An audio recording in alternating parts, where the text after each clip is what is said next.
2024 sudah berlangsung, tetapi Pilpres 2024 sebetulnya belum selesai.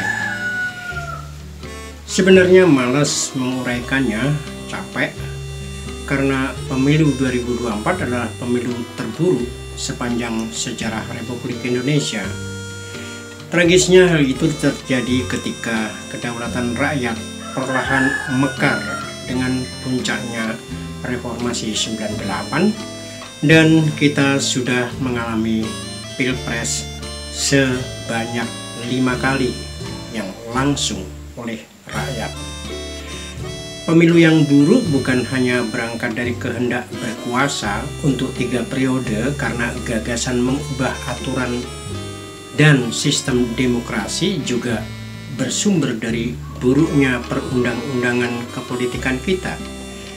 Jokowi sebagai penikmat hasil demokrasi reformasi 98, atau setidaknya orang-orang di lingkaran kekuasaannya, melihat kelemahan sistem dan perundang-undangan politik kita hingga Undang-Undang Nomor 7 2017 tentang batas usia Capres-Cawapres bisa ditembus, dan muncullah Gibran, anak presiden yang masih berkuasa. Saya menghormati teman-teman yang menulis, meramal, bahkan berani memastikan Pilpres akan dimenangkan Prabowo Gibran dalam 1 putaran.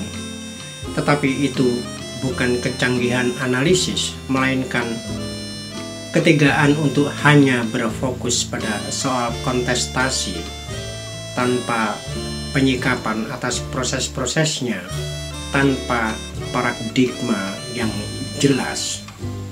Dalam kalkulasi politik kekuasaan, Jokowi takkan terbendung untuk memenuhi hasratnya, karena ia juga tega memanfaatkan untuk elektabilitas dan elektoralnya.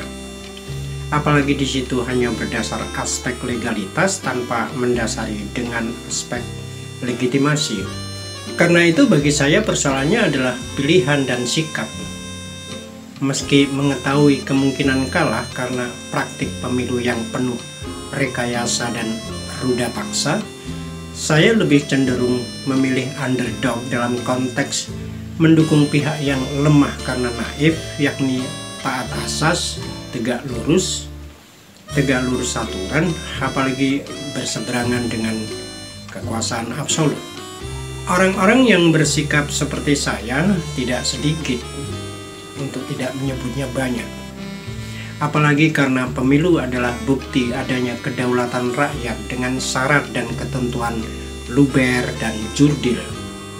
Tetapi kita melihat apa yang dilakukan Jokowi, makin terlihat TSM, terstruktur, sistematis, dan masif, menggunakan berbagai instrumen kekuasaannya, bahkan konon tentang penyelenggaraan pemilu serentak yang buahnya antara lain ratusan gubernur, bupati, wali kota dadaan berada dalam cengkeramannya karena hanya berposisi sebagai pejabat pelaksana yang ditunjuk langsung oleh Presiden Jokowi dalam hal ini. Proses yang terjadi dalam Pilpres, ada begitu banyak drama, kecurangan, intimidasi, manipulasi, korupsi, kolusi, nepotisme. Sementara quick count masih berlangsung, Prabowo Gibran sudah berpidato kemenangan. Bukan salah mereka kecuali soal etik, karena KPU sendiri tidak mengatur hal itu secara tertulis. Sementara di negara lain dengan tingkat demokrasi yang lebih baik, para kandidat dilarang menyampaikan deklarasi kemenangan atau kekalahan ketika penghitungan cepat masih berlangsung. Prabowo dan Gibran dalam kacamata pribadi saya, karena tak ingin mengatakan kita sebagaimana kebiasaan para penulis analisis di medsos, bukanlah capres-cawapres yang menjanjikan masa depan. Kecemasan iya, apalagi jika media dan parlemen, juga para penegak hukum dan para profesional kelas menengah membiarkan kekuasaan berjalan tanpa prinsip-prinsip dasar kemuliaan. Baca pidato kemenangan Gibran. 3 bulan yang lalu saya itu bukan siapa-siapa Bapak Ibu sekalian.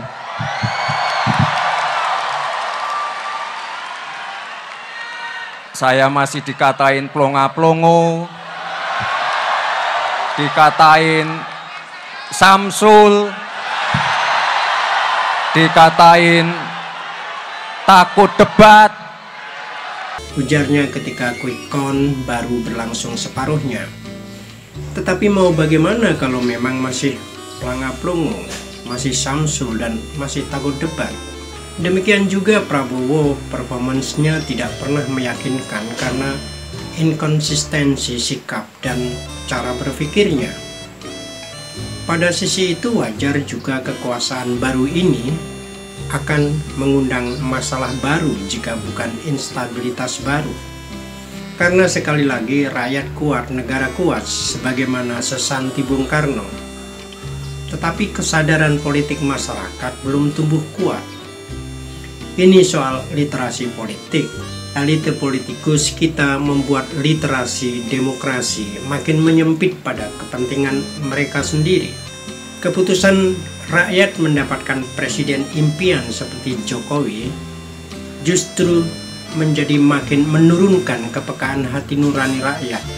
Celakanya penurunan kualitas justru direkayasa dan diruda paksa oleh Jokowi sendiri, di mana suara rakyat bisa dibeli dan personifikasi sipil ini ternyata juga berwatak militeristik.